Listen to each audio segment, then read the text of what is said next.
Vamos a empezar la clase con relación a urolitiasis, disfunción eréctil y ¿cómo se llama? Y componente del escroto. Es larguísimo, o sea, cada uno es un capítulo. En la universidad es fácil poner nombre, pero en urología cada uno es inmenso. Entonces, bueno, vamos a hacerlo lo más sintético, aunque no creo. Bueno, vamos a ver. La siguiente lámina, por favor. Vamos a empezar sobre urolitiasis. ¿Qué son los cálculos? Son concreciones minerales y matriz orgánicas en la vía urinaria.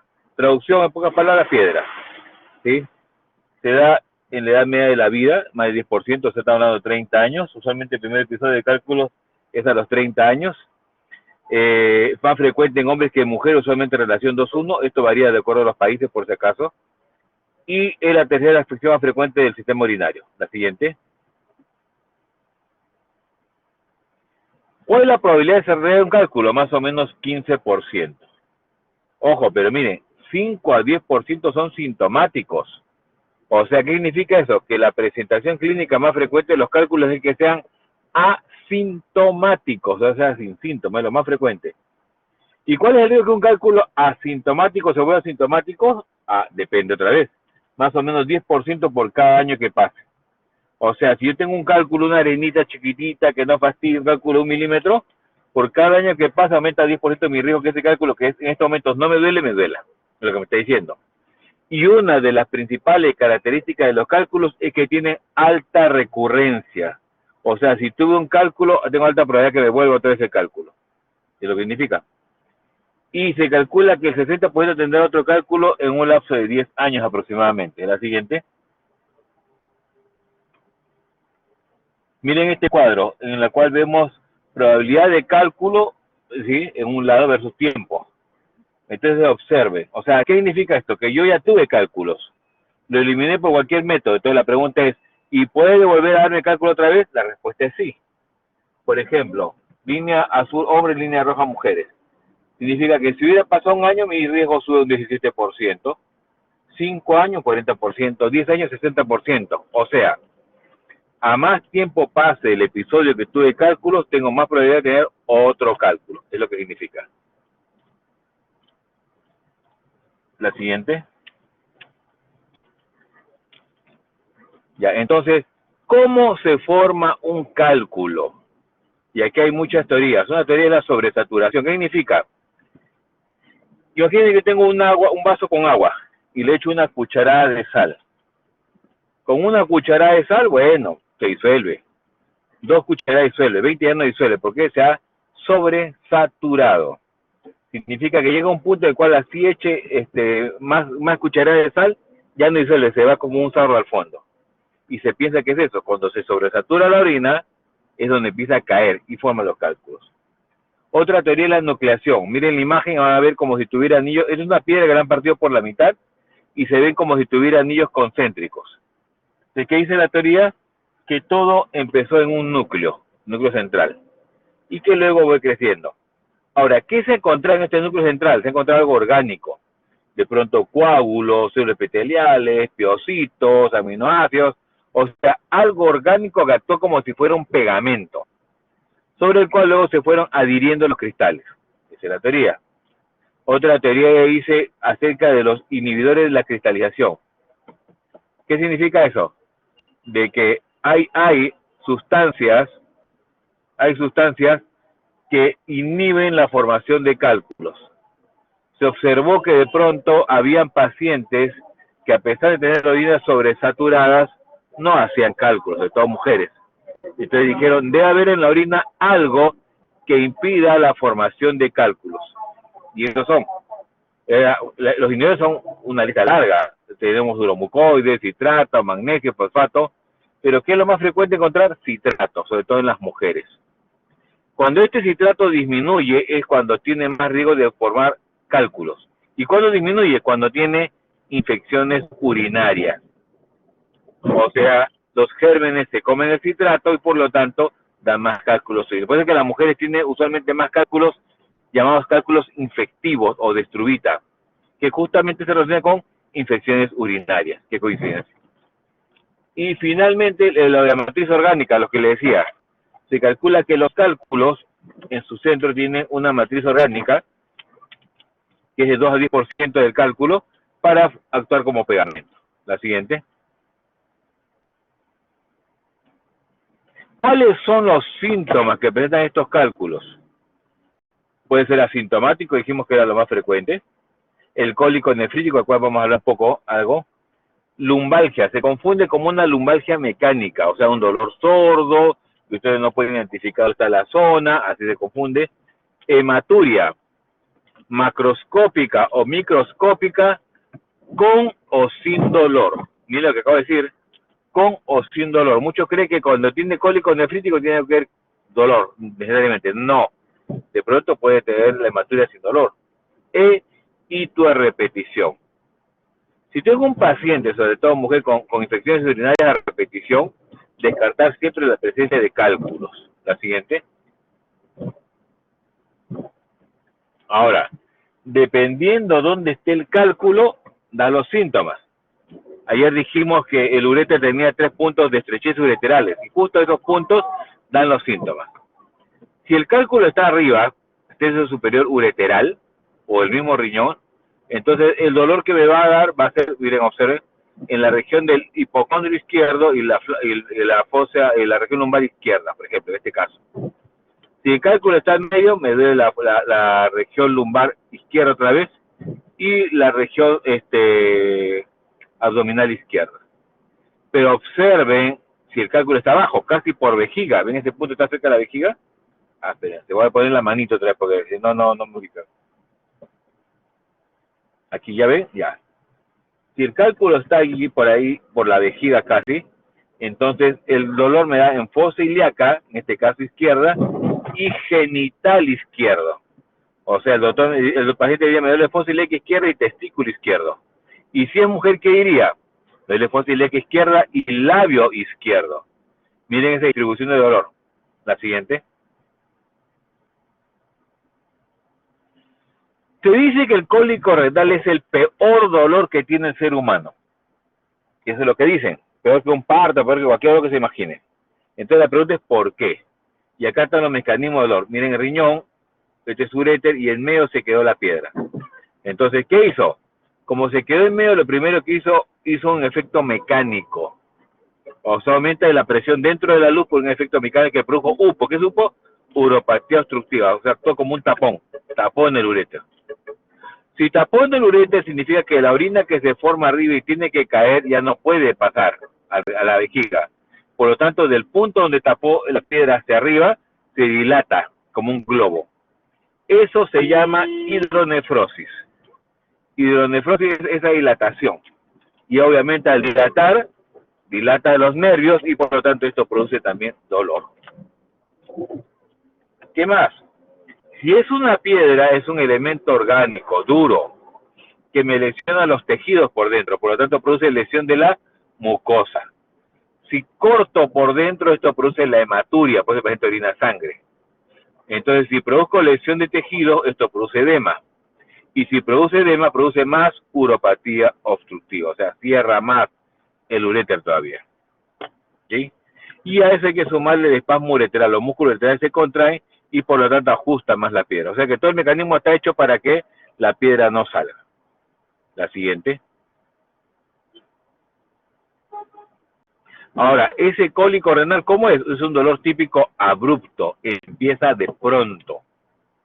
Es un dolor intermitente, va y viene. No tiene posición antálgica, el paciente se sienta, se agacha, sigue el dolor. Da mucha sudoración, mucha diaforesis. Un dolor que despierta. Cuando dan guardia, doctor, ese dolor me despertó, piensa en cólico. Intranquilidad socomotora. Dice psicomotora, dice que es sensación de muerto, se siente que se muere. Cada vez que el cálculo se muere, siente como que para poder lo cortara. Distensión abdominal y vómitos sin náuseas. O sea, dan síntomas que a veces confunden con problemas de vesícula. Cuidado. Raro que haya fiebre en este momento y miren, la magnitud del cálculo no se asocia a los síntomas. O sea, ¿qué significa esto? Que no significa que más grande de la más chiquito de la menos, no. No, por si acaso, no se relaciona con el tamaño. Vamos a ver por qué. La siguiente. Una vez que tengo la clínica, no, la vez de todo me duele, empezó así, ya todo lo que hemos conversado, viene Tenemos que confirmar con imágenes. ¿Qué pruebas puedo hacer? Por ejemplo, de pronto ecografía, ¿sí?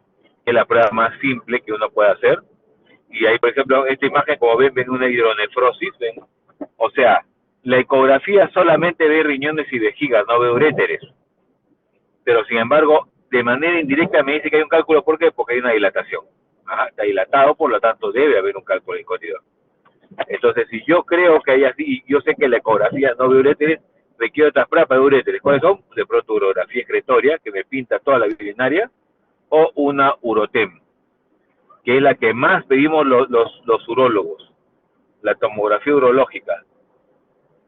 Porque no requiere sustancia de contraste, mientras que urología excretoria sí requiere sustancia de contraste.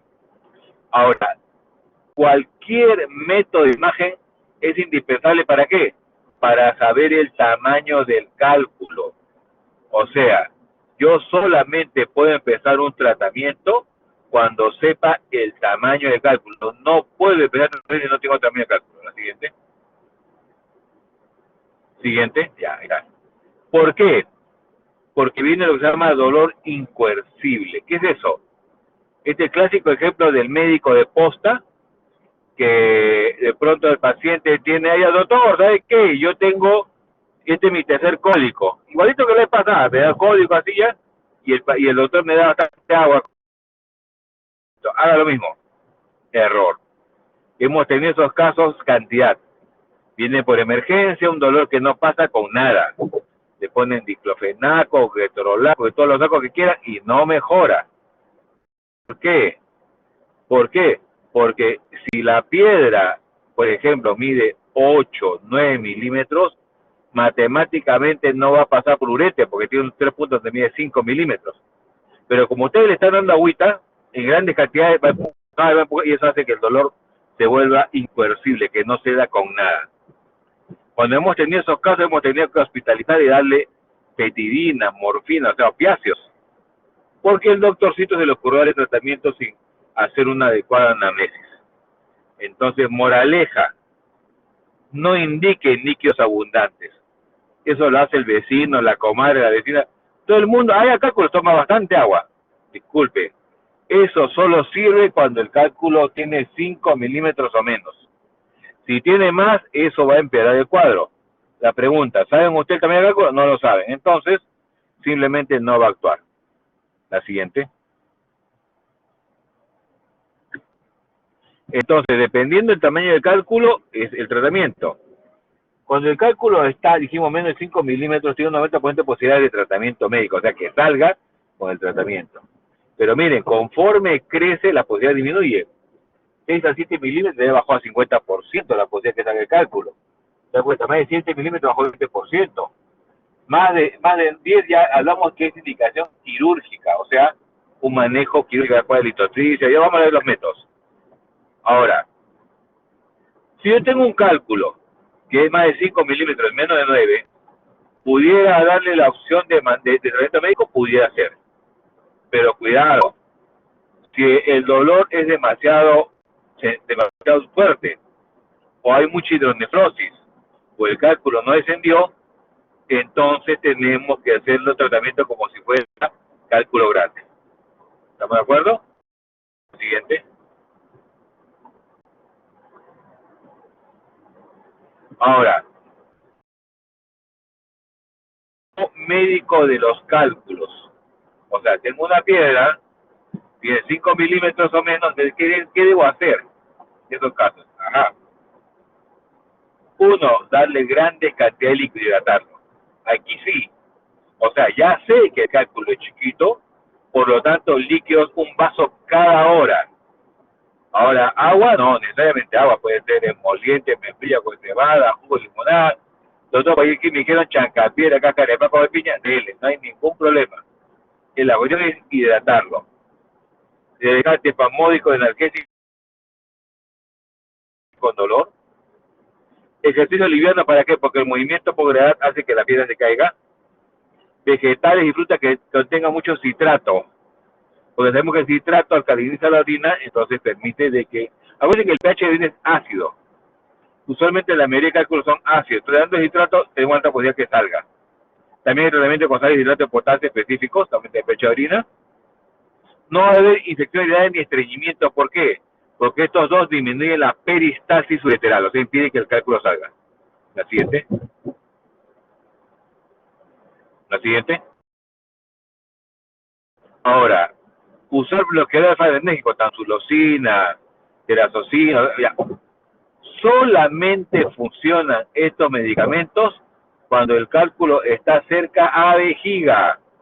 Allí sí funciona. Si está arriba, cerca al riñón, no funciona. Ojo, repito, pregunta examen de residencia. La tamsulosina, que es el clásico utilizado, solamente se utiliza cuando está cerca a vejiga, tercio inferior ureteral, nada más. Si está arriba, no funciona. La siguiente. Y esta pregunta también es dirección de residencia.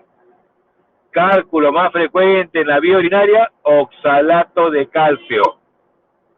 Repito, oxalato de calcio, márquenlo, resáltenlo, porque viene a cada rato preguntas de residencia. Cálculo más frecuente, oxalato de calcio, pH ácido. La siguiente. Entonces, ¿cuál es el tratamiento de estos cálculos? Está hablando de hipercalcímica, aumento de calcio en orina. ¿Está bien?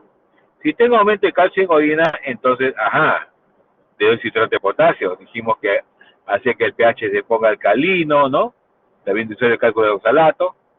Le puedo dar tiacídicos. Los tiacídicos se ha visto que bajan la recurrencia en 90%, o sea, muy significativo. Estos tiacídicos pueden ser indapamina, clotradina, hidroclorotiazida, ¿sí?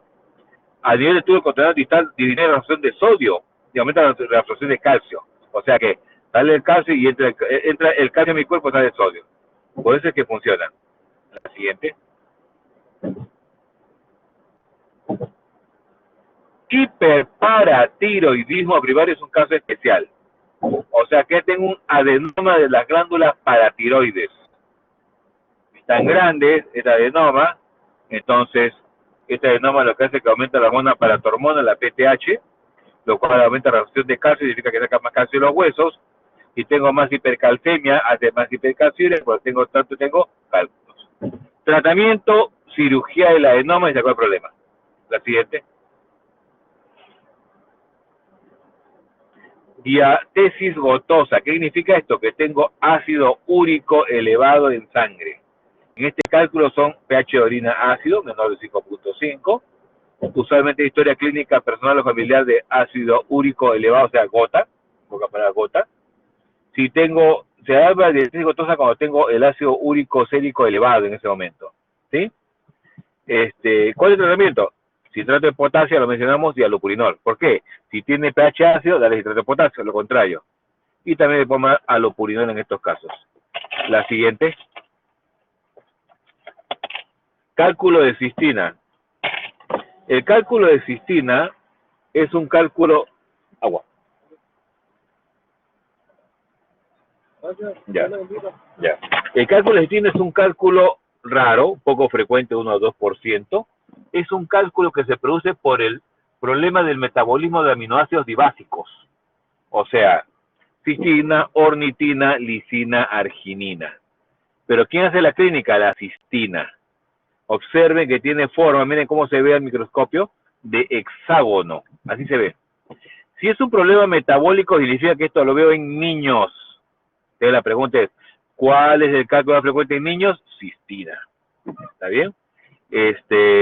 Y otra pregunta clásica es, ¿cuál es el cálculo más duro que no se rompe con nitrotriz de extracorpóreo con el choque? Cistina. Otra, cistina es el cálculo más duro conocido. Bien duro. Lo bueno es que bueno que sea raro y no tendría muchos problemas. Bueno, ¿qué debo hacer en estos casos? Disminuir la carne, pollo, porque tiene mucha metionina, que es un precursor de cistina. Si dijimos que el pH es ácido, tengo que alcalinizarlo, ya sea con bicarbonato de sodio, hidrato de potasio, tetrazolamida, ¿sí? Pero aquí observen, puedo usar tiopronina, depensilamina, alfa-mercapto, propenilglicina. Estos tres últimos, remárquenlo. Así, márquenlo ahorita. ¿Por qué? Porque estos tres últimos vienen mucho en pregunta de examen de residencia. ¿Por qué? Porque solamente se utiliza para cálculo de cistinas, nada más. Una pregunta de examen de residencia, por ejemplo, diga usted la composición química del cálculo cuyo tratamiento fue de mercapto de propilenoglicina. Respuesta, cistina. Se acabó. Así de simple. La siguiente. Y este sí, es la vedette. Este cálculo rompe todos los esquemas. Hasta ahora todo lo que hemos hablado atrás ha sido pH ácido. Este es pH alcalino. Ahí está la diferencia, miren, en el examen. Cálculo infectado de estrubita o fosfato amónico magnésico. Todos son sinónimos. Repito, cálculo de estrubita, ¿sí? Fosfato amónico magnésico o cálculo infectado. Todos son sinónimos. Usualmente un pH mayor de 7.5. ¿Y por qué, doctor, es alcalino? Porque tiene amonio en la orina. ¿Y por qué tiene amonio? La urea que normalmente uno elimina por la orina, esa urea, viene los gérmenes que comen la urea. Si un germen rompe la urea, se llama germen urealítico. Pregunta examen de residencia, viene bastante, así como germen urealítico. Y el germen urealítico más frecuente que produce cálculos de estrubita es Proteus. ¿Qué Proteus, doctor? Proteus mirabilis. Repito, pues el doctor no dijo, acá lo repito. El germen más frecuente que produce cálculo de estrubita es el Proteus mirabilis. Proteus mirabilis. ¿Está bien? Lo que hace es que metaboliza la urea hacia amonio. Y eso es lo que me hace el pH alcalino. ¿Está bien? Miren cómo se da el microscopio, como si fuera rectángulo. Muchos dicen como si fuera cajón de muerto ese. Ya, entonces, ¿cuál es el tratamiento? Primero no se aconseja la observación porque si es infectado tiene mucha mortalidad. Se aconseja fosfato, magnesio, hidróxido de aluminio, pero esto es otra resalte, ¿no? También ácido acetohidroxámico. Esto también viene mucho en pregunta exámenes de NAN y residencia. ¿Por qué? Porque solo se utiliza en cálculo de fosfato amónico magnésico de estrubita. ¿Sí? Es un inhibidor de ureasa. Muy bueno, pero tiene mucho efecto colateral. Mucha cefalea, mucha náusea, mucho vómito, mucho rash. Gran problema. Doctor, si habló de gérmenes, usa antibióticos. Lamentablemente el antibiótico tiene mala penetración a los cálculos, por lo tanto, no se utiliza. La siguiente. Ese es para que vean un cálculo coraliforme. El cálculo coraliforme es un cálculo grande, ¿ves? Grande. Se mide 6 centímetros. Puede ser hasta 7, 8, granazo. Es un cálculo que adopta la forma del riñón por la parte interna. Estas fueron los cáliz mayores, ¿ven? Cáliz mayores, la pelvis, el uréter. O sea, adopta todas las formas del riñón por dentro. Entonces, estos cálculos coliformes, es cierto que pueden ser de otras composiciones químicas, pero lo más frecuente es que sean de fosfato amónico magnésico de estrubita. Tan frecuente que para términos de los exámenes que hagan ustedes, que toma como sinónimo. O sea, cuando le pregunten de cálculos colariformes, es fosfato amónico magnésico. No hay otra. La siguiente. Bueno, ella fue una mujer brasileña. ¿Qué tiene que hacer en este caso? La siguiente. Ella tuvo también cálculos, pero el germen no fue Proteus, el germen fue Pseudomonas. Y si ustedes se acuerdan, Pseudomonas es un germen muy agresivo. Nos da mucho problema a los urólogos. Entonces, esta Pseudomonas lamentablemente le produjo sepsis. Lesionó pulmones, produjo neumonía, produjo pielonefritis, produjo endocarditis. Acuérdense que 2 o más órganos lesionados ya se considera sepsis. Produjo lesiones vasculares periféricas. Le amputaron la mano y los pies. Pero ella murió, de todas maneras. A pesar de todo, murió. Hubo un caso, apareció en Perú hace unos años, El guagua quedó putada de manos y pies, pero sin embargo ya sobrevivió. En Perú se murió, acá en Brasil acá la chica murió. ¿Cuál es la moraleja? Señores, si tienen un paciente con cálculos, así sea arenilla, que no le molesta, por favor, sáquenlo. Porque existe un riesgo que puede meterse un germen de los agresivos, como en este caso de Mona, y les complicó la vida. La siguiente. Ahora, ¿cuándo hacemos cirugía? ¿No? O sea, porque ya hemos hablado del tratamiento médico. Por ejemplo, cirugía abierta solamente cuando fracasó la litotripsia o los métodos endoscópicos. En esos casos hacemos cirugía abierta. La siguiente.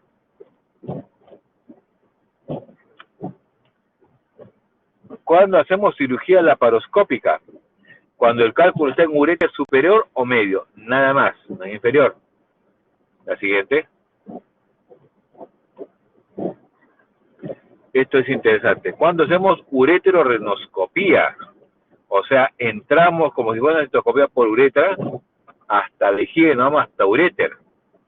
Acá hay dos posibilidades. El equipo rígido y el equipo flexible. El equipo rígido es un equipo que tienen todos los hospitales del Perú. MINSA, todo, porque es el más barato, es el que básicamente todos aprendimos, ¿sí? Pero tiene un limitante, justamente, es rígido, ¿ven? Hacer rígido, o sea, significa de que me va todo, el campo va a estar ahí, no se va a poder doblar. ¿Cuál es el problema? Que el uréter tiene curvaturas. Por lo tanto, un equipo rígido de tipo a curvaturas puede romper el uréter. Por eso es que la indicación de ureterorenoscopía con equipo rígido solo es si el cálculo está en vejiga o tercio inferior ureteral, nada más. Repito, cálculo en vejiga o tercio inferior ureteral. En cambio, si el equipo es flexible, como el que está acá, ¿ven? Flexible, se adapta a toda la forma curva del uréter. Puede ir a todo el uréter, por si acaso. Todo, no, va, sube, baja. Excelente. Problema, el costo. El equipo es muy caro. Es un equipo que cuesta más o menos $50,000 y es un equipo descartable. O sea, después de 20 veces lo descartan y compran uno nuevo. Por eso es que en Perú no podemos utilizarlo todavía mucho. No es tan frecuente su uso. La siguiente. Esta es la nefrolitotomía percutánea. O sea, con sistema de rayos X entro por un costado, por la región lumbar, directo hasta el riñón. ¿Ven? El equipo entra hacia el riñón directo. Entonces, ¿cuándo lo utilizo? Cuando hay cálculos en la pelvis, en el mismo riñón o en el uréter superior. Nada más. Y siempre con guía endoscópica, o sea, rayos X. Ojo, pregunta examen. También aquí se puede aplicar la técnica sándwich. ¿Cuándo aplico técnica sándwich? Cuando el cálculo es coraliforme, o sea, grande y no quiero abrirlo. Entonces puedo hacer nefrolitotomía percutánea más litotripsia extracorpórea por onda de choque. A eso se le llama la técnica sándwich. La siguiente. Y la vedette. En la parte quirúrgica es la litotripsia extracorpórea por onda de choque. Más del 95% de los procedimientos que requieren cirugía terminan en litotripsia extracorpórea por onda de choque. ¿Qué cosas son? Dice que fragmenta los cálculos por ondas acústicas supersónicas pulsadas, con presión entre 500 y 1500 bar, que lo focaliza el cálculo quebrándolo y por siendo elástico. Y luego se fragmenta de manera espontánea. Hasta ahí, doctor, no entendí nada. Es fácil, esto es física. Si yo tengo un carro malogrado, se dan cuenta que cuando quiere empujar al comienzo no puede. Hace una fuerza. Está empujando y después de un rato ya se mueve. Y ahí es fácil. ¿Qué pasó? ¿Qué dice la ley de inercia? Dice, todo cuerpo tiende a mantenerse, quiere mantener su estado de inactividad o dinámico. O sea, si algo está estático, parado, no quiere moverse. Y al revés, si algo está parado, en dinámico, no quiere pararse.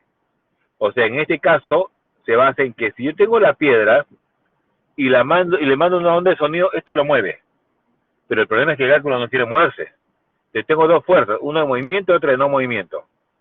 Esa fuerza, dos fuerzas que se oponen es lo que hace que el cálculo se rompa. ¿Te das cuenta?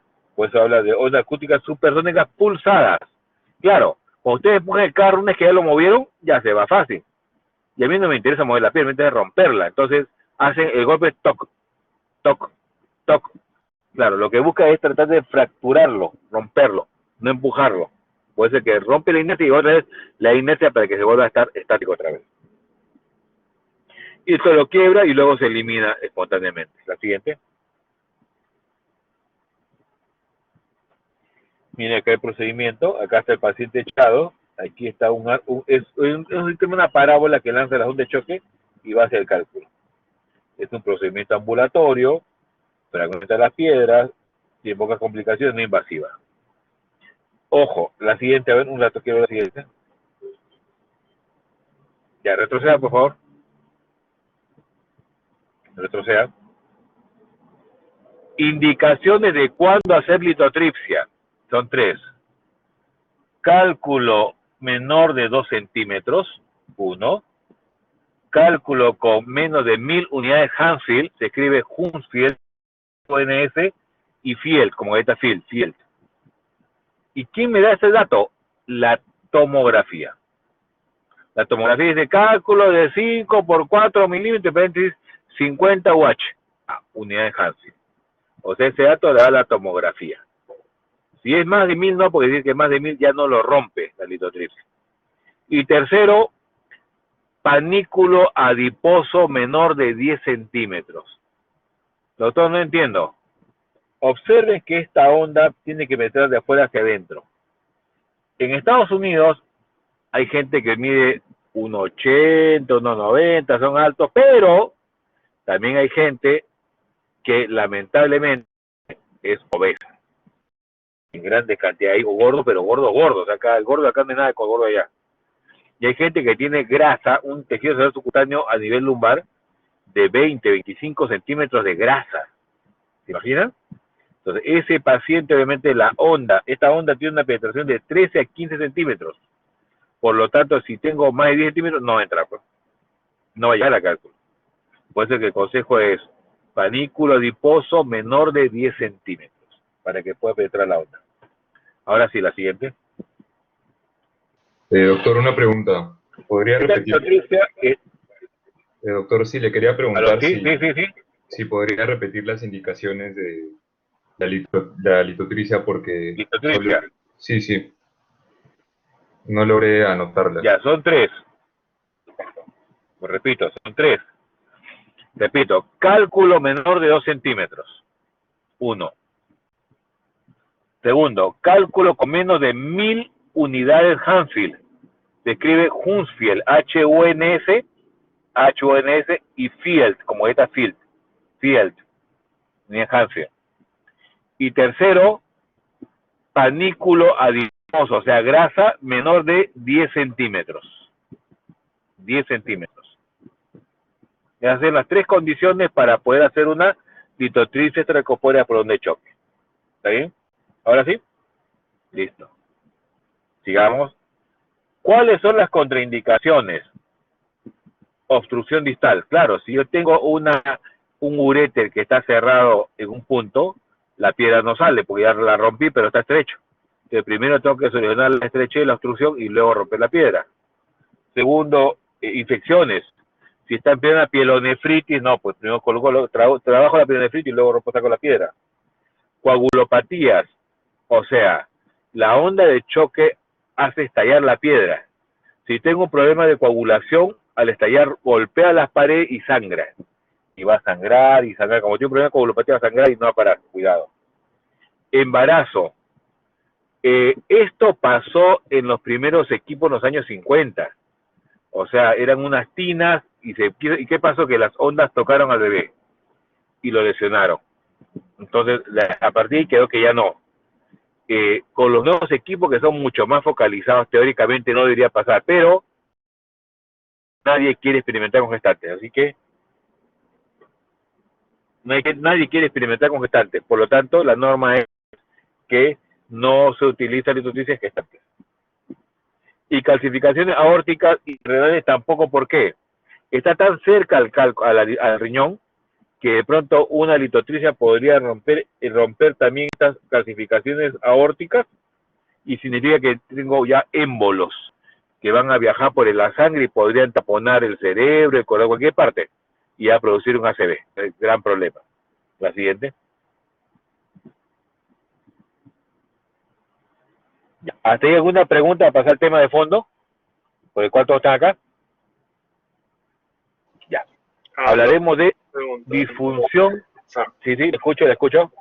Sí, o sea, cuando son cuando de las clasificaciones de las que está mencionando, ¿son solamente de las que están cerca al lugar donde se piensa hacer la litotripsia o es en general si tiene alguna clasificación?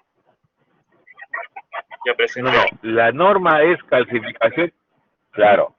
Acuérdese que cuando a mí me hacen litotripsia es en la zona del riñón.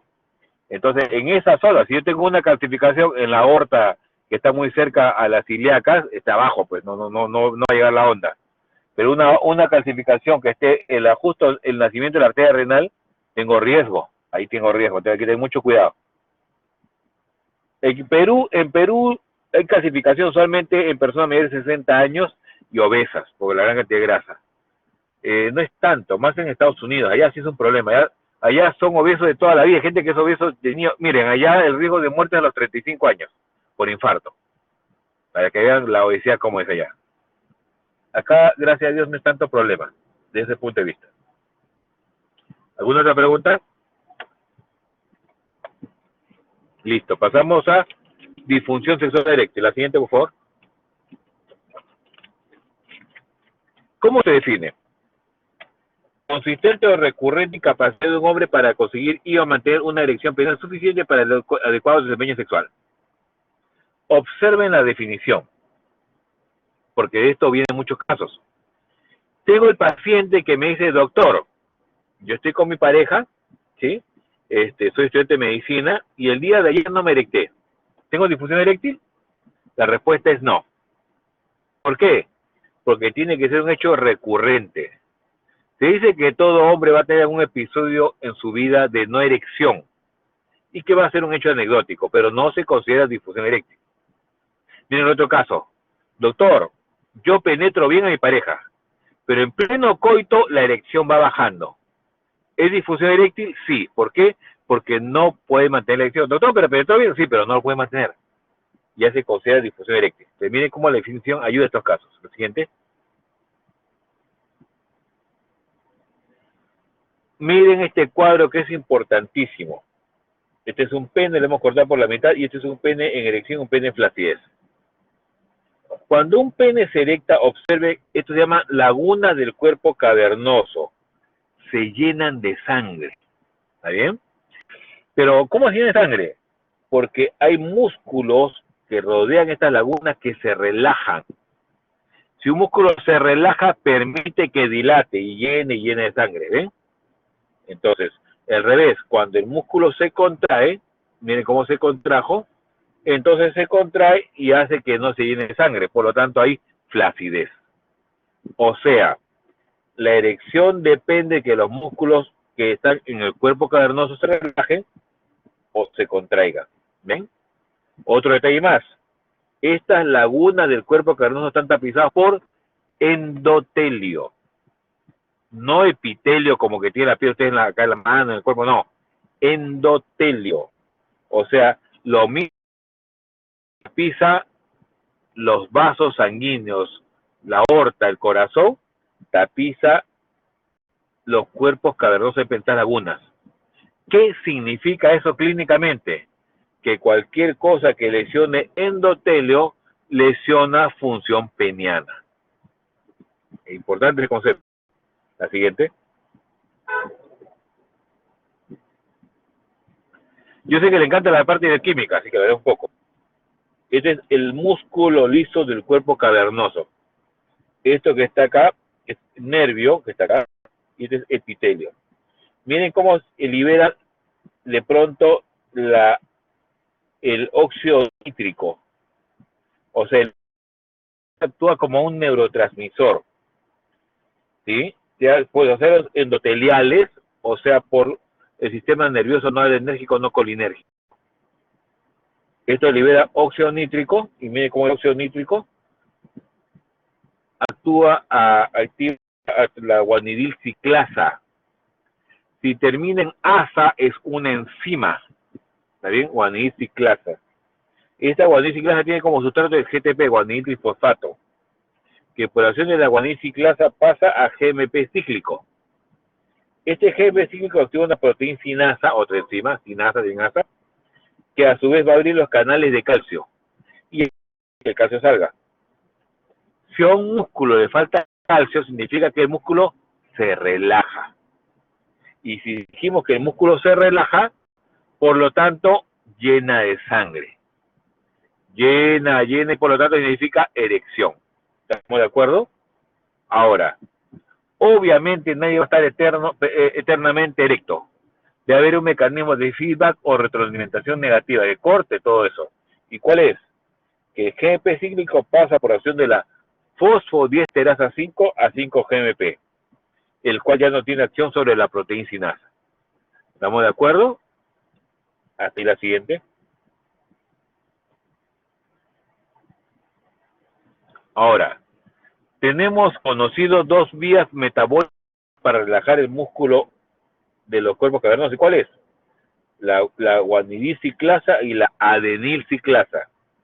De este hemos hablado. El otro tiene como sustrato el ATP, adenosine-fosfato. Acción de prostaglandina 1 activa la adenilciclasa y produce otra vez relajación muscular. Y también tengo fosfodiesterasa que lo bloquea. Ajá. Entonces tenemos dos vías metabólicas conocidas para producir erección. La siguiente. La siguiente está.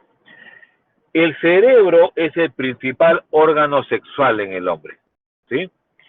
Recibe estímulo sexual, usualmente por vía de los ojos, llega a transmisión neurológica, llega al pene, relaja los músculos lisos de los cuerpos de la laguna del cuerpo cavernoso, y activa cualquiera de los sistemas bioquímicos que ya mencionamos, y relaja, y se erecta. Cualquier bloqueo en cualquiera de estas partes, corta la erección, por si acaso. La siguiente. Por eso hablamos de causas orgánicas de la disfunción eréctil, vasculares. Obviamente, si yo quito la irrigación sanguínea al pene, da problemas. ¿Está bien? Entonces la arteriosclerosis, cuidado. Neurogénica. Cualquier bloqueo de cerebro a pene corta la señal. Entonces un traumatismo encefalocraniano, un traumatismo vertebromedular, una mielitis, cualquier cosa de tipo produce problema de erección. Hormonal. Todas las endocrinopatías dan problemas de erección. A la cabeza, diabetes. A la cabeza, diabetes. Diabetes es el que produce más problemas de erección. Bien frecuente, bien frecuente. Y medicamentos. Cuando me refiero a medicamentos, cuidado. Van a ver los libros que hablan, usualmente los medicamentos, estamos hablando de antidepresivos, ansiolíticos, antiandrógenos, como lo más frecuente. Pero la lista es inmensa y es variable en las personas. Yo he tenido pacientes que con ranitidina no se erectan. Otros con algunos antiinflamatorios. Entonces, ¿cuál es la moraleja? Si uno me dice, doctor, desde que usted me recetó tal pastilla no me erectó, ¿será la razón? La respuesta es sí, echen la culpa. ¿Qué tienen que hacer? Cambiar el medicamento por otro. Les digo, la lista es bien larga. Entonces la moraleja, repito, la moraleja. Si yo tengo un paciente que me dice que estuvo tomando medicamento y desde que tomó ese medicamento no se erecta, la culpa cambia. Así es. La siguiente. La siguiente. Ya. Psicógenas. Causa psicógena de disfunción eréctil. Depresión. No sé si me deprimo porque no me erecto o no me erecto porque me deprimo. O los dos. Y es importante reconocerlo para el tratamiento. Ansiedad de desempeño. Somos una cultura machista. Doble moral. El hombre tiene que cumplir. No, el hombre tiene que estar siempre erecto. La mujer ya está erecto. Cuidado, eso crea ansiedad. He tenido pacientes que sí, yo tengo que llegar bien, hoy día tengo que salir con mi pareja, y tengo que cumplir, tengo que dar 5 veces, o sea, ya no, pues, Supermanes. Eso crea ansiedad, y esa ansiedad es la que produce disfunción eréctil, cuidado. Problemas relacionales, problemas de pareja. Hemos visto que los problemas de pareja pueden producir disfunción eréctil, por supuesto, sobre todo cuando ella le fue infiel y él la perdonó. Una manera de castigarla muy subconsciente simplemente con una no erección. Pasa. Problemas psicosociales, el entorno, guerras, elecciones, de pronto también problemas de trabajo, me jubilaron, de pronto tengo mucha carga, urología es demasiado difícil, ¿no? Todos esos problemas también pensan. Y finalmente el estrés. Nosotros tengo que prestar trabajo, monografía, informe, ya. ¿Eso puede producir disfunción eréctil? Por supuesto que sí. La siguiente. Y actualmente se habla que es un tema mixto, tanto psicógeno como orgánico. La siguiente. ¿Qué tiene que ver el endotelio acá? Miren, hipertensión, cardiopatía, arteriosclerosis, tabaco, diabetes produce estrés oxidativo que finalmente produce disfunción en. Observe que son los mismos factores de riesgo de un infarto de miocardio agudo. Claro, cualquier cosa que lesione endotelio lesiona función peniana. Este tema con disfunción eréctil. La siguiente.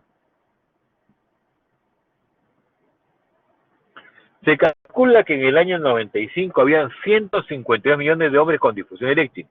Y se calcula que en el año 2025, estamos cerca, va a haber 322 millones de hombres con disfunción eréctil.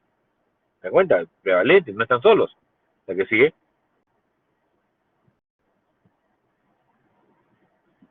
Y aumenta con la edad. A más edad, más disfunción eréctil.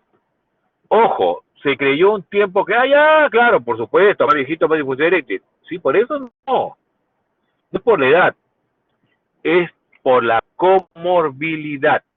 ¿Lo no entiendo? El niño 40 años todavía ha jugado su fulbito, su pichanguita. De pronto ya a los 45 ya es asistente, jefe de servicio, ¿no? Ya, entonces, ya no hace deporte. O sea, tiene vida sedentaria.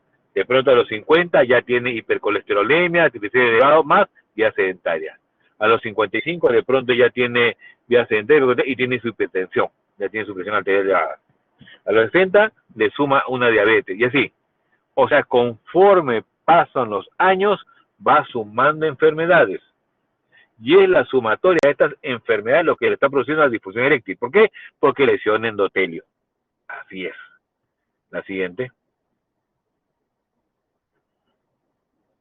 Ya tengo la clínica que parece diferente, pero pues también le pido glucosa, creatinina, perfil lipídico, quiero ver cómo están. Y el perfil hormonal mínimo tiene un asterisco. Después voy a testosterona y prolactina. ¿Por qué tiene un asterisco?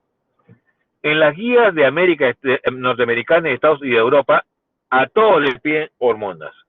En la guía brasileña, argentina, chilena, pero no le piden. ¿Por qué? Porque aquí entra un tema del líbido. Si el paciente me dice, doctor, yo no me erecto, pero no tengo ganas. Ajá. O sea, no llega. Y otro día, no me erecto, pero tengo ganas, pero no me erecto. O sea, se relaciona con líbido. ¿Se da cuenta?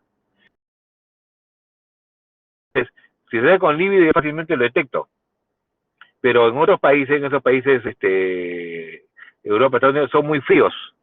Entonces, sí, no sé, tendré sexual, no sé, se le hace un conflicto. En cambio, para el latino es más fácil expresar esos temas de líbido o no líbido. Por lo tanto, en Perú, basta que tú le preguntes, si me dice, tengo líbido, no hay problema. Y me dice, no tengo líbido, pienso, este es hormonal. No tiene deseo sexual. ¿Se da cuenta? Es más fácil determinarlo. Ahora, por ahí tengo, doctor, pero yo soy académico, yo tengo que pedirle todo el set. Muy bien.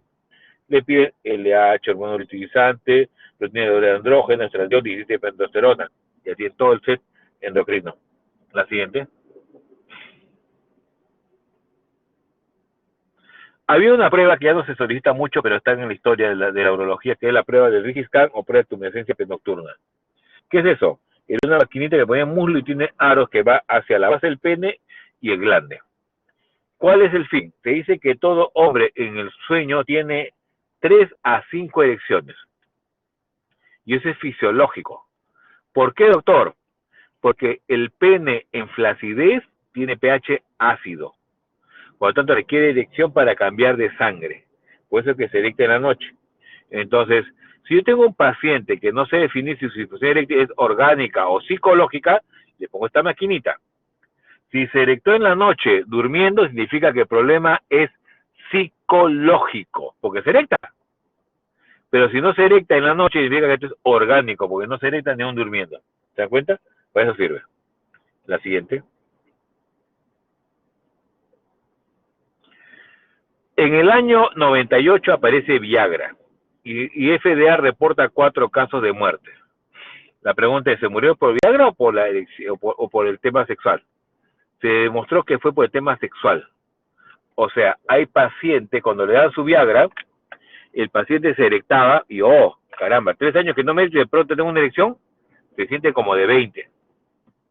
Tengo un señor de 60, 70 años y que quiere hacer piruetas, maravillas, ya, no puede.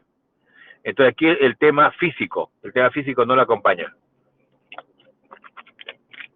Eso trajo problemas cardiovasculares, incluyendo muerte. Entonces, ¿cuál es la norma? Y miren, a raíz de esto los cardiólogos hicieron justamente este protocolo, este concepto argentino que se parece más a nosotros. Si el paciente no tiene ninguna enfermedad cardiovascular, menos de 50 años, menos factor de riesgo sintomático, no requiere evaluación. De pronto un estudiante de medicina, doctor, tengo problemas, ya, tómate un patita. Ahora, el paciente tiene una enfermedad cardiovascular grado 1 2, y o más de 50 años, y o más de 2 factores de riesgo, y o síntomas cardiovasculares, se le hace prueba de esfuerzo.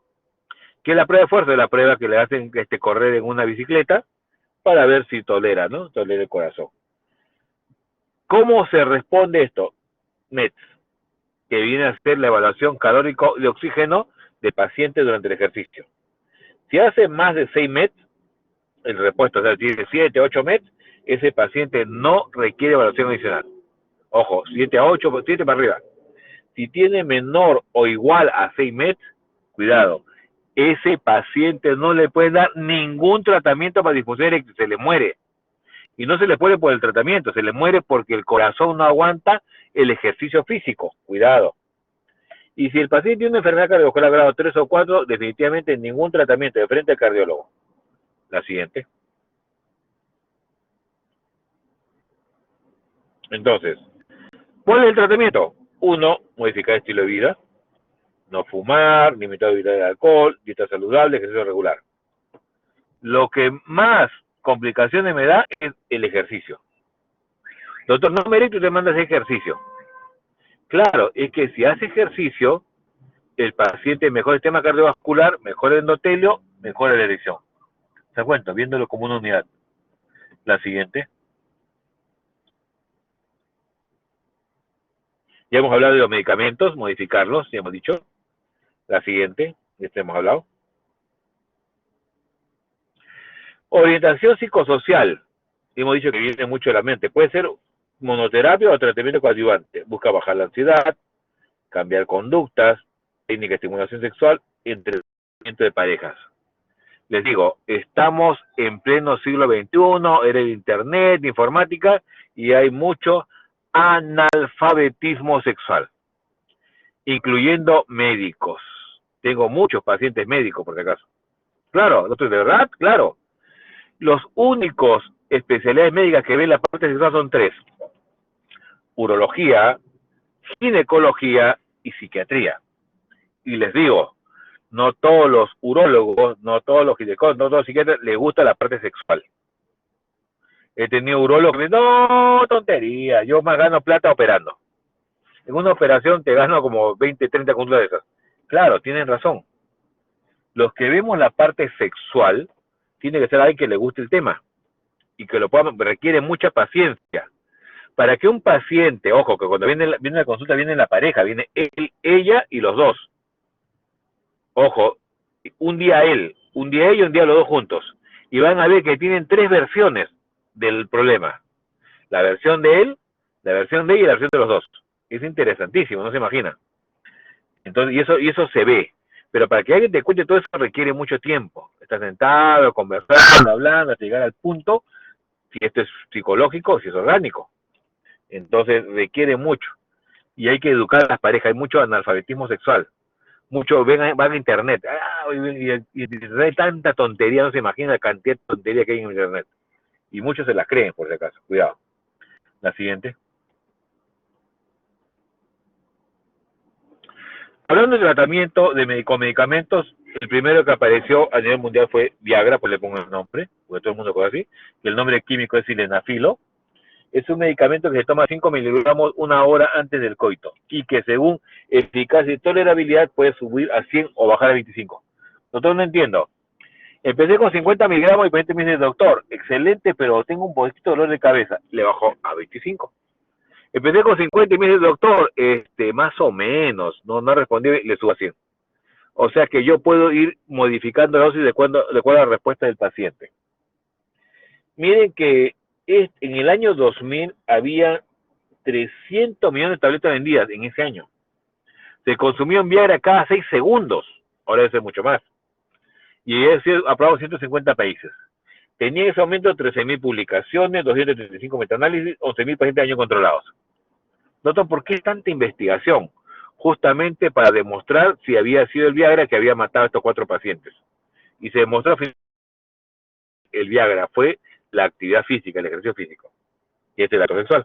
La siguiente.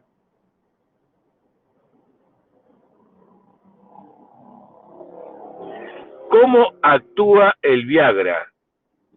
Es un inhibidor de la fosfodiesterasa 5. ¿Se acuerdan que hablamos de la fosfodiesterasa 5 que bloquea el mecanismo de que era el feedback de la alimentación negativa? Bueno, este medicamento lo bloquea.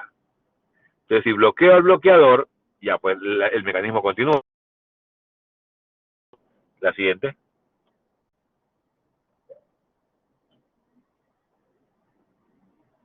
La siguiente, doctora. Doctora, la siguiente. Ops, creo que se colgó la doctora. Ahí está. ¿Cuánto mejor es sildenafilo? Observe. 25 miligramos, 63%, 50 miligramos, 76%, 100 miligramos, 84%.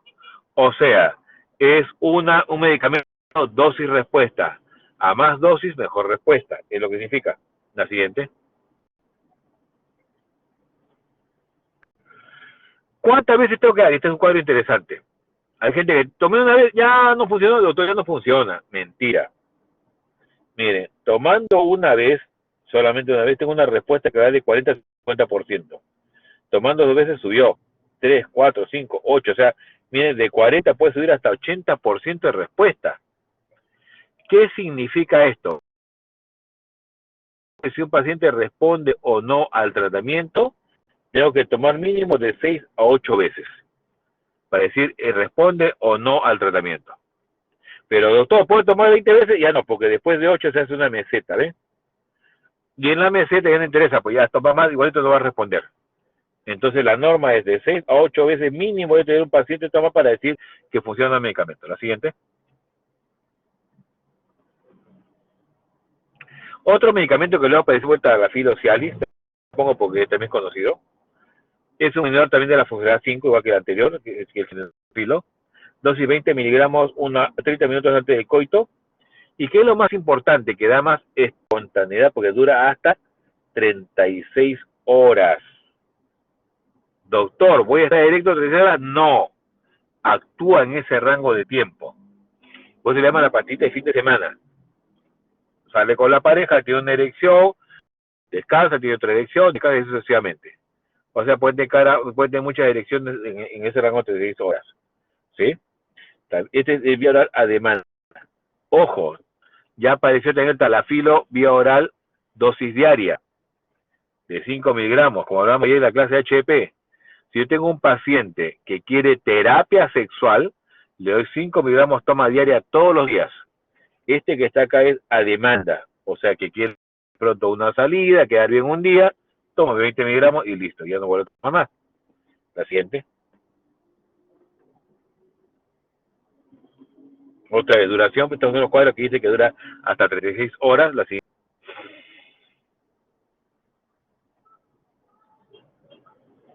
Ya está. Doctor, ¿y puedo utilizarlo eso en un paciente que tiene diabetes? Claro. Hipertensión, enfermedad cardiovascular, dislipidemia, depresión, HP. Sí. Justamente esos son los pacientes que los cuales va muy bien. Tengo un paciente que dijimos diabético, que dijimos que diabetes produce difusión eréctil, el medicamento le va a ir bien. ¿Tiene depresión? También le va a ir bien. La siguiente.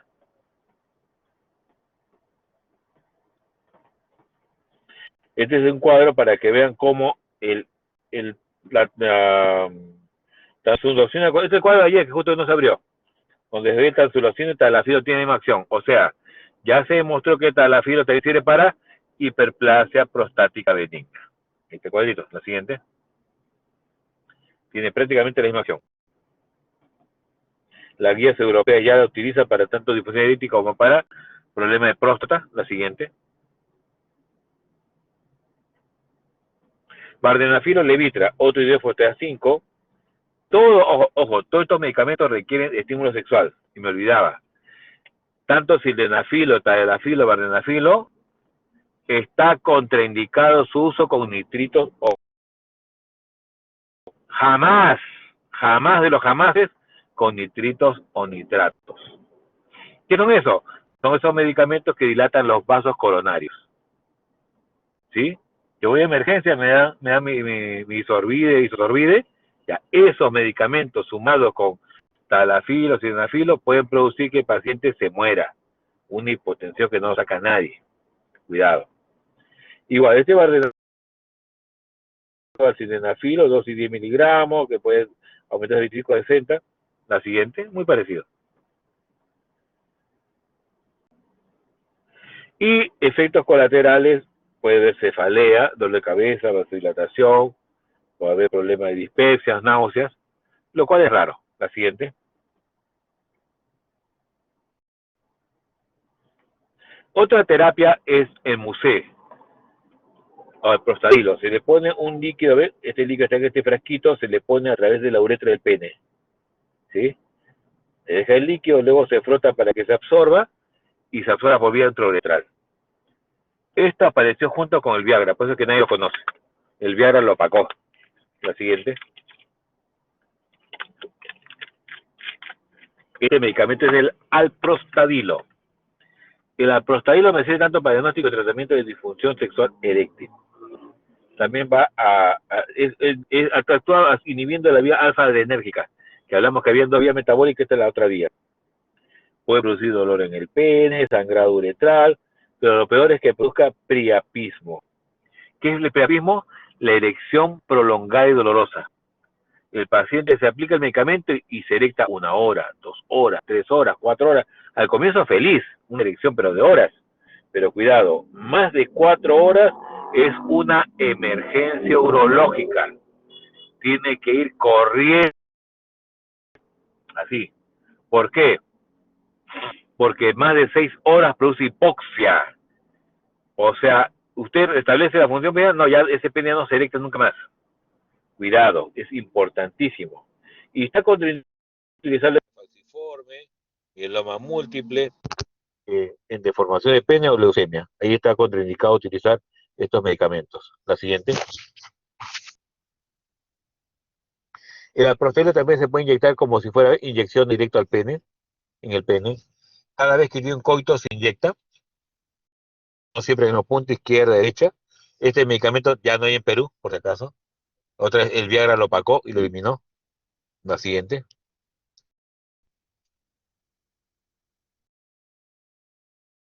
Es un cilindro que se coloca en el pene, produce presión negativa, o sea, tiene una bomba que aspira, succiona, hace que el pene se llene de sangre, luego acá hay una liga, ven esta liga que está acá, esa liga se queda en la base del pene, ajusta para que la sangre no vuelva.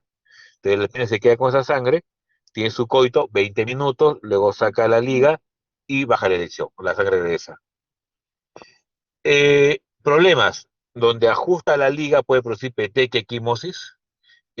Usualmente la mujer se queja de pene frío, Pero este es un método que se usa mucho en Europa, por ejemplo, bastante, más que el Viagra.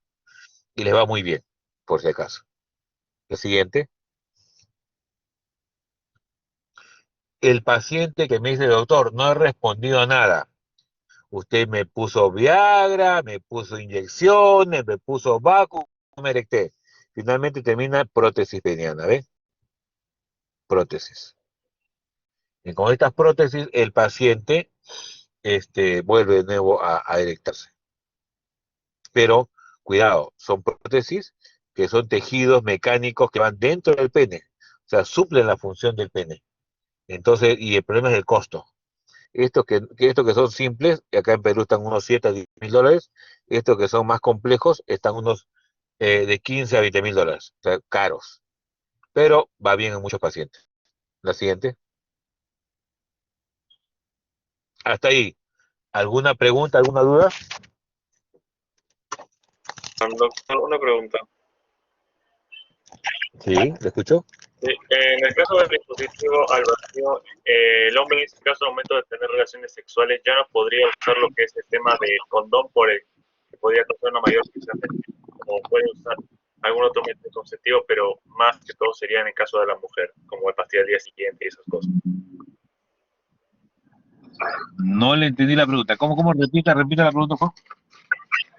O sea, en el caso del uso del método del vacío, se podría mantener el uso del condón masculino para usar para las relaciones sexuales, o ya no lo tendría que usar y tendría que recurrir a otros métodos para el cuidado de la salud sexual. No le entiendo. ¿Condón? ¿Qué tiene que ver condón? No le entiendo condón. No entiendo qué tiene que ver condón acá. O sea, ¿en el caso de qué? O sea, en el No entiendo la pregunta. en el momento de que dijo de que al usar el dispositivo del vacío podía causar equimosis por la presión de la liga, en este caso el usar condón aumentaría lo que es la presión, o no tiene nada que ver con el uso del condón con el uso del dispositivo vacío para Ya. Ya le entendí ahora sí la pregunta. Sí, usualmente en estos casos el paciente no usa condón, porque el problema está en que esto ajusta y puede valorar el condón. O sea, no se utiliza un condón. Bueno, el mismo anticonceptivo si quiere utilizar el vapor. ¿Aló? ¿Aló? ¿Aló, doctor? ¿Aló? ¿Aló? ¿Me escuchó? Fue ¿Aló? ¿Me escuchó? cortado lo último que ha dicho, solo dijo de que no se usa condón y hasta ahí se cortó. Ya, le decía de que en el caso del vacuum, o sea, ese método de bomba vacío, no se utiliza el condón, porque el mismo vacuum la liga puede romperla y obviamente eliminar sus mecanismos de protección. En ese caso se prefiere otro método anticonceptivo, cualquiera.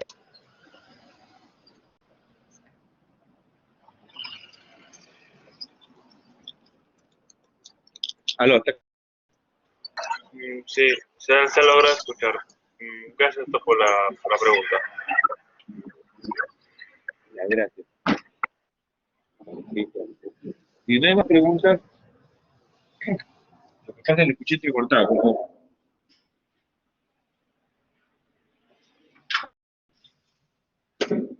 Ya, vamos a patología escrotal.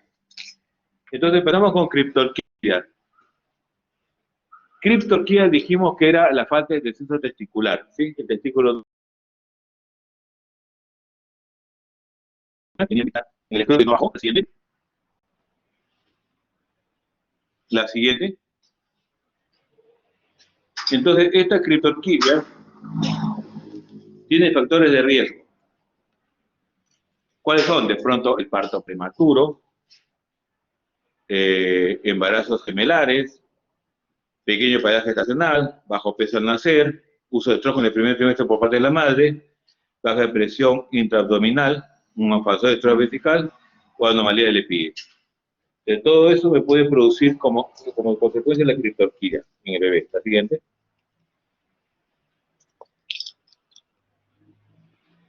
Ahora, ciertas definiciones cuando hablamos de criptorquidia. ¿Correcto?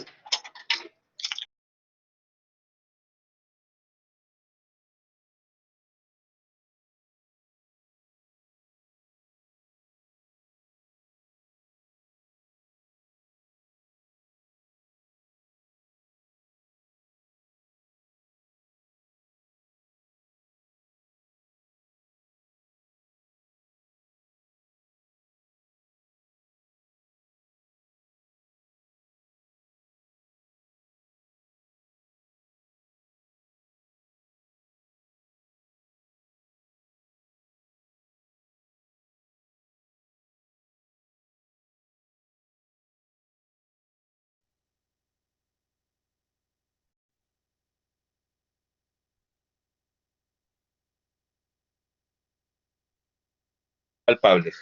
Entonces, cuando hablo de testículo palpable, que es el 80%, puede ser el testículo criptorquídico, o sea que está en la vía normal de descenso.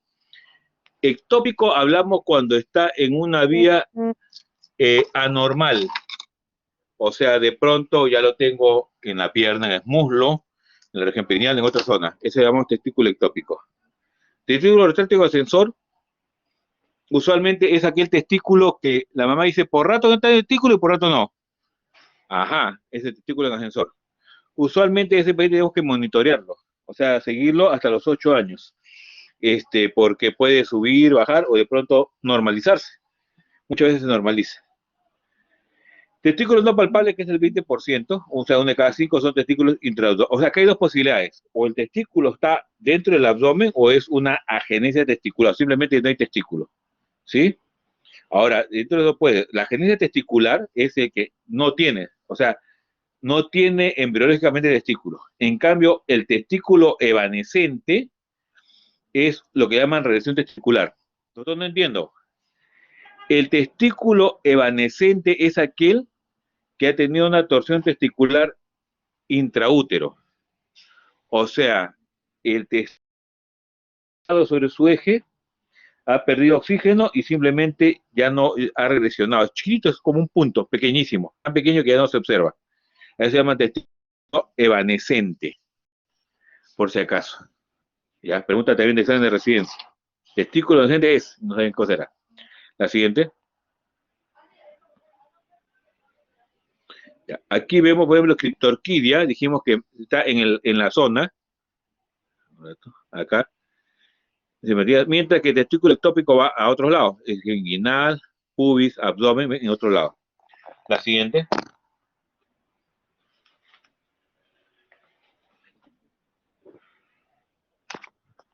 Entonces, en estos casos, problema, que el abdomen tiene mayor temperatura que el escroto. En los 3 años ya hay alteración histológica, presenta 6 años ya alteración histológica evidente. Pubertad y alteración definitiva. O sea, ¿qué significa? A más tiempo el testículo esté en el cuerpo, hay problemas, ¿ya? Y 10% de los testículos son defectuosos, tienen hipogonadismo, o sea que hagan lo que hagan, ya no funciona, lamentablemente. La siguiente. Entonces, criptorquía incidencia. En recién nacido a término, 3%, en prematuros 30%, entre 6 y 12 meses 1%, unilateral 70%, bilateral 30%, ceso espontáneo 50-30%. Ojo, esto que es el ceso espontáneo, usualmente en el primer trimestre, pero uno espera hasta el año para ver si ese ceso espontáneo que mencionamos anteriormente. La siguiente. Siguiente. ¿Cómo el diagnóstico de criptorquidia? Historia clínica, ver la más si nació, si tiene testículo, examen físico, recién nacido de los 6 y 12 meses, esto para pediatría. Ojo, que es una queja muy frecuente de muchas mamás que yo veo con hijos con criptorquidia, que dicen, lo llevé a su pediatra, y no me echó nada el testículo.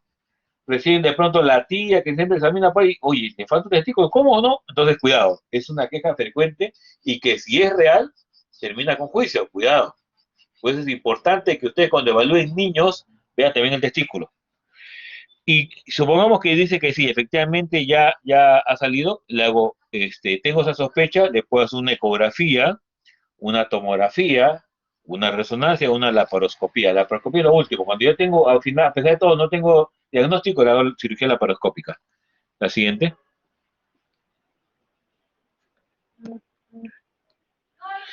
Entonces, tratamiento, indicaciones. ¿Cuál es la idea? Evitar los cambios histológicos y infertilidad. O sea, el problema tuyo es que cuando te tienes mucho tiempo dentro del cuerpo puede producir problemas. O sea, problemas de que se quede infértil ese paciente. Pero el peor es lo segundo, que es la malignidad. Se calcula que el riesgo de cáncer testicular sube a 15% por el hecho de ser criptorquídico. No hay problema.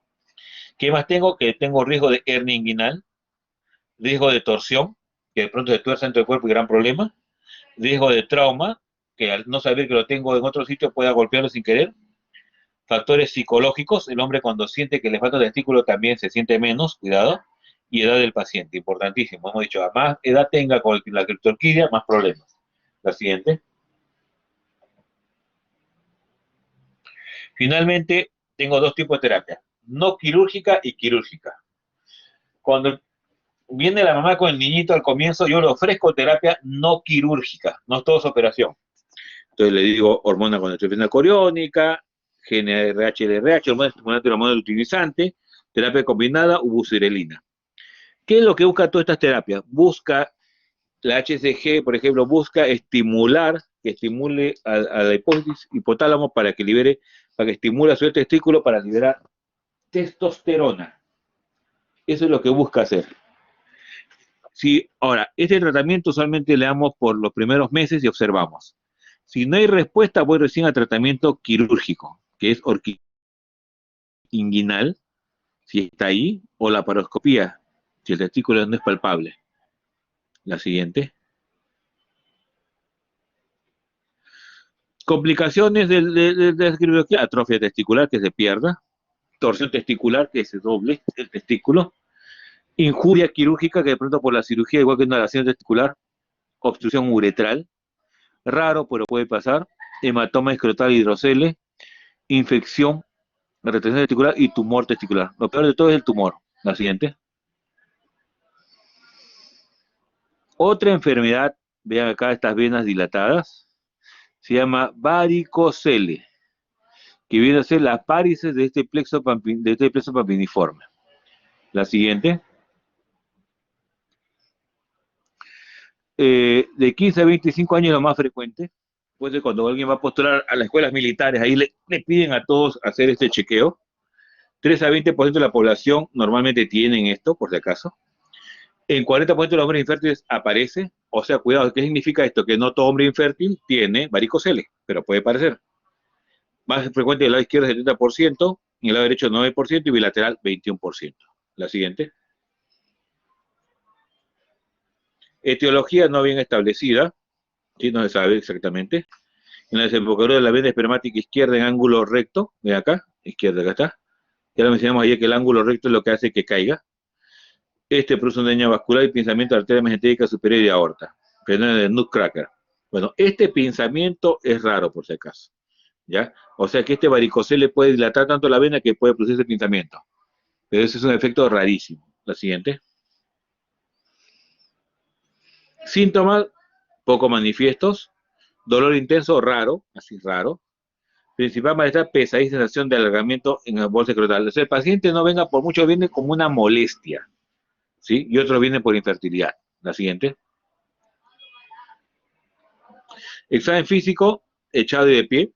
Palpación de paquete vascular con maniobra valsalva. O sea, uno busca, a ver, parece, siéntese, puje, a ver, puje. Ahí busca si empieza a aparecer las venas.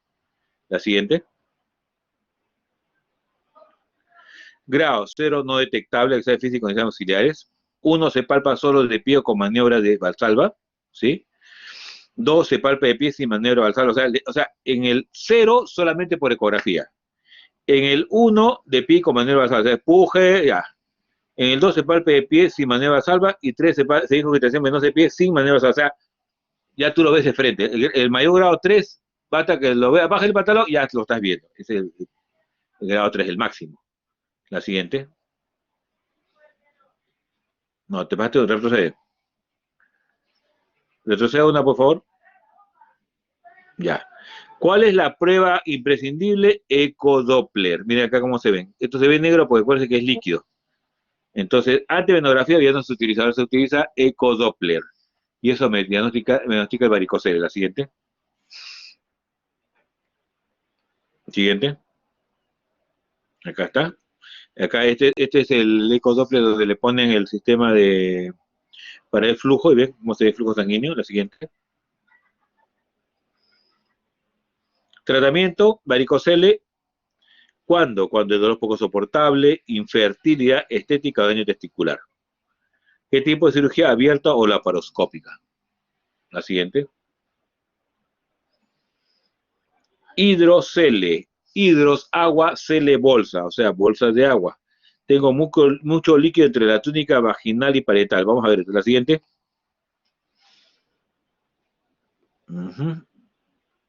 Bueno, acá está la parte. Sí, la siguiente. Quiero ver un. Acá está.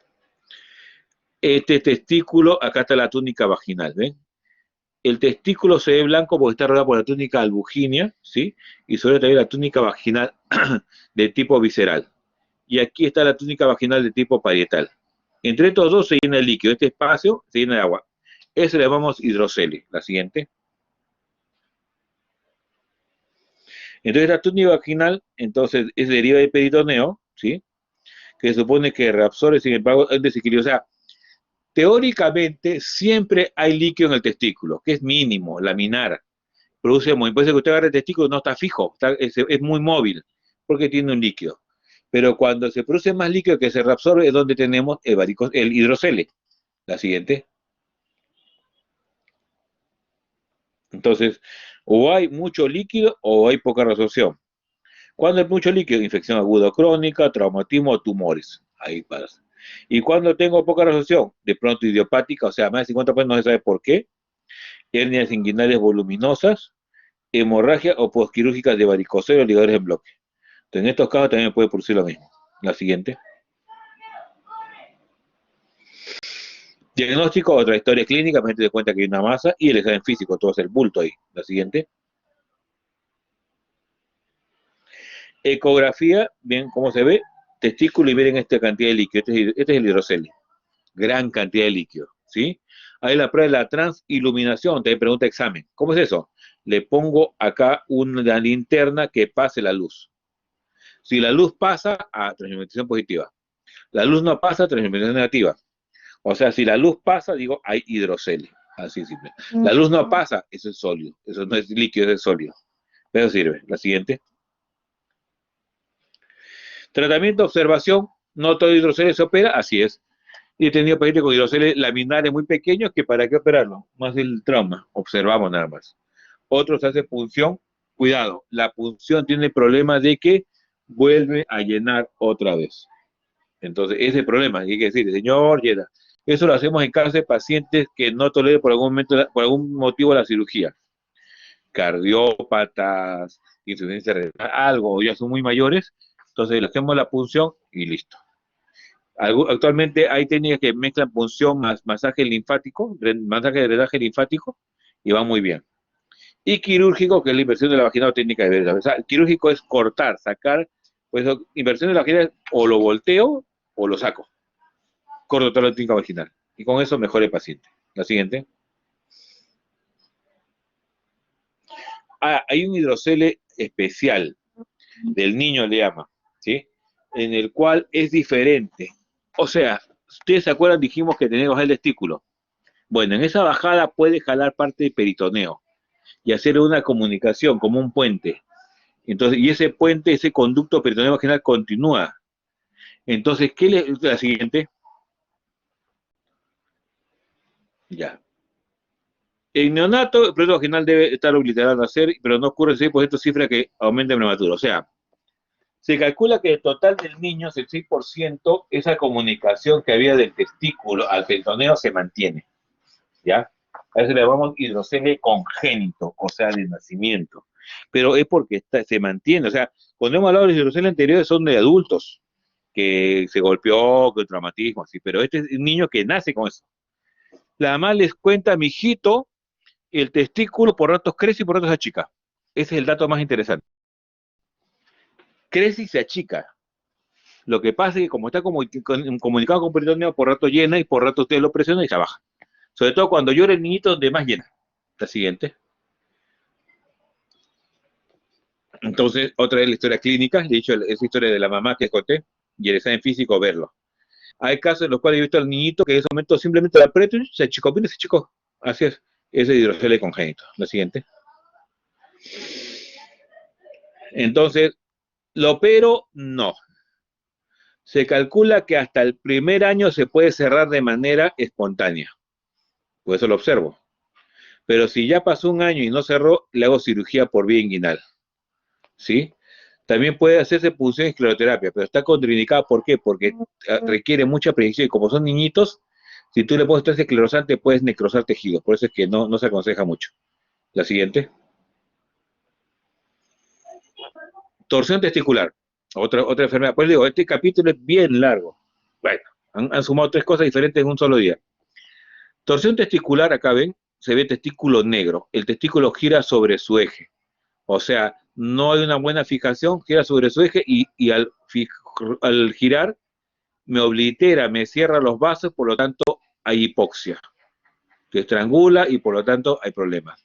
Esto es una enfermedad de niños y adolescentes, por si acaso. La siguiente. ¿Sí? Es un dolor súbito, es importante, súbito, de pronto. Se pone rojo, puede haber dolor abdominal con náusea y vómito y testículo se pega hacia arriba. La siguiente. Descartar que no hay una orquitis, un epidemia, un traumatismo, una torsión de hidátide. La siguiente. Entonces acá se puede hacer un cintigrama testicular, que es una prueba con gamografía, eco-doppler color, que me dice si hay o no flujo, y el tratamiento es cirugía urgente. Urgente. Ojo, tengo otra vez hasta 6 horas para recuperar testículos. Después de eso ya empiezan los problemas. Ya puede terminar en una orquiectomía, sacarlo. Por eso es que dice, preferible operar además una epidimitis que no operar oportunamente una torsión. Así es, hay muchos juicios por este tema, por si acaso, bastantes. La siguiente. Epididimitis es infección, es inflamatorio intraescrotal, es muy común, frecuente en adultos, raro antes de la pubertad, excepto de tipo viral. Etiología vía canalicular reumática, o sea que viene por el deferente. El paciente tuvo una prostatitis y se fue hasta por el deferente hasta el epididimo, ¿sí? Puede ser una específica o traumática. Siga, la siguiente. No específica por gérmenes tipo estafilococo, colibacilo, streptococo. Frecuente complicación de infecciones de trato inferior. Raro, como metástasis de foco séptico, por si acaso es raro. Frecuente por instrumentación uretral. Única causa de mostrar reflujo de orina por deferentes. Uso de antibióticos de amplio espectro en estos casos. La siguiente. Cuando hablo de epidimitis específica, usualmente estamos hablando de un germen que la produjo. También algo específico. Metástasis hematógena por infecciones sistémicas, gérmenes neumococo, meningococo, brucela. O sea, son de otro tipo. Puede ser de tipo meningitis, epidemitis gonocócica y tuberculosa. Por si acaso, gonocócica ya no vemos. Hasta los años 60 se hablaba mucho de esto, ya no. Porque basta antibióticos simples y eliminas el gonococo, en el gonorrea. ¿Sí? Era parte de una uretritis de antibióticos. La siguiente. En cambio, epidemitis tuberculosa sí se ve. Más en Perú. Infección por infección prostática, tuberculosis renal. Puede ser por vía hematógena. Ojo, puede producir infertilidad. Infertilidad. Hemos tenido casos de pacientes que acuden por infertilidad y era tuberculosis. Puede haber nódulos deferentes a rosariado. Este es patognomónico, el deferente a rosariado. Acuérdense que patognomónico significa condición única y suficiente para hacer un diagnóstico. Si yo toco el epímulo y lo noto y el deferente a rosariado, ya, pues es el diagnóstico patognomónico de tuberculosis. Puede afectar más la cola, se adhiere a la piel. Puede fistulizarse, sí. Hemos tenido casos de fístulas espontáneas de epidimo escroto y era también por tuberculosis. Se hace biopsia en nódulo, vaciloscopía, microscopía en inmunofluorescencia, cultivo de semen y orina, como pruebas extraauxiliares. La siguiente. Cuadro clínico epidemia aguda, obviamente, si es aguda, inicio brusco, escalofrío, dolor agudo. Ojo, escalofrío es importante. Piel eritematosa, pliegues borrados, edema. Difícil palpar, diferenciar elementos intraescrotales. Antecedentes usualmente puede haber desde instrumentación o cirugía genitourinaria. Sedimento urinario usualmente leucocituria, o sea, leucocito en orina, piuria. Neótico inferior, descargar simple torsión testicular y hernia estrangulada. La siguiente. Tratamiento, reposo, elevación escrotal. Ojo, esto de elevación escrotal mejora bastante una epidimitis. A esto le llaman el signo de PREN. P-R-E-H-N, PREN. Si yo elevo el testículo, el escroto, y mejora el diagnóstico, ese signo de PREN. Eso es de epidimitis. Se le da antibióticos y si es crónica recurrente, epidimectomía, también se puede sacar. La siguiente. Funiculitis. Funiculitis es el deferente inflamado, ¿sí? Antiguamente llamado deferentitis también. Puede ser aguda o aguda crónica y afecta fundamentalmente a los linfáticos. Puede ser una funiculitis de tipo endémica, ¿sí? En el siglo XVIII a veces se hacía epidémica, ¿sí?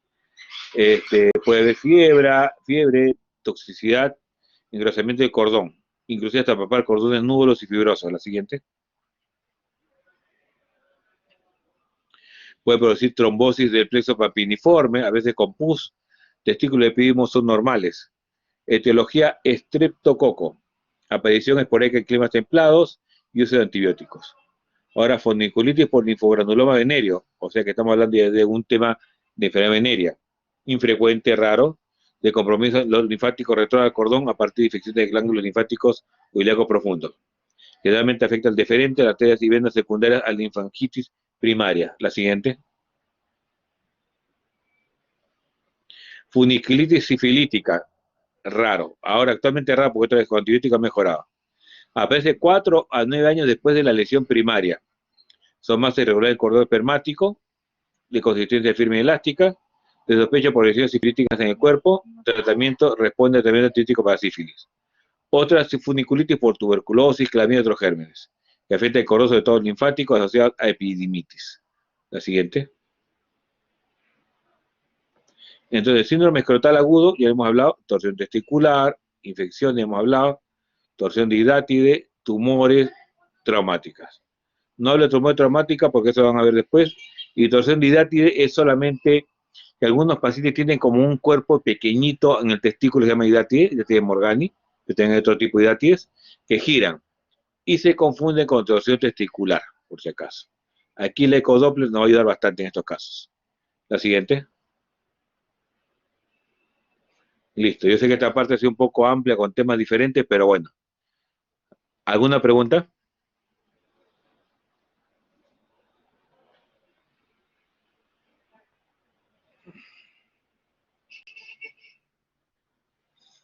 Listo. Doctora Zamora, creo que no hay preguntas, por lo tanto, concluimos la clase. Nos seguimos viendo en la clase práctica con el resto. Gracias. Gracias, doctor.